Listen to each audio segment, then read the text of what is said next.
కేవలం 7,999 up to 10 kgs వరకు బరువు తగ్గి అధిక బరువు నుంచి వచ్చే ప్రధాన సమస్యలను దూరం చేసుకోండి. టెంపుల్ సిటీ ఇన్ఛార్జ్ పదవి హాట్ టాపిక్ గా మారిందా? నేనంటూ ఆ పదవికి పోటీ పెరిగిందా? చాలా మంది యువ నేతలు తిరుపతి వైపు చూస్తున్నారా? ఇంతకీ ఛాన్స్ ఎవరికి? పొలిటికల్ అరంగేట్రం చేయాలనుకున్న యువ నాయకులకు తిరుపతి నియోజకవర్గం ఇప్పుడు సెంటర్ ఆఫ్ అట్రాక్షన్ గా మారిపోయింది.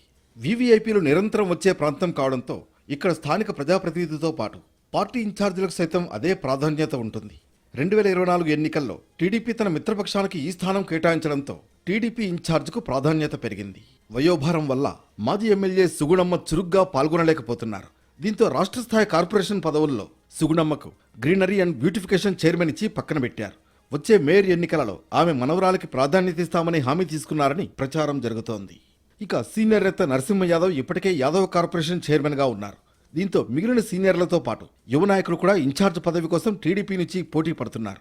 జేబీ శ్రీనివాస్తో పాటు మాజీ ఎమ్మెల్యే రామరెడ్డి కుమారుడు మబ్బు దేవనారాయణ రెడ్డి, విద్యాసంస్థల అధినేత ప్రణీత్, కోడూరు బాలసుబ్రహ్మణ్యం ఎవరికి వారు హైకమాండ్ను ప్రసన్నం చేసుకునే పనిలో పడ్డారు.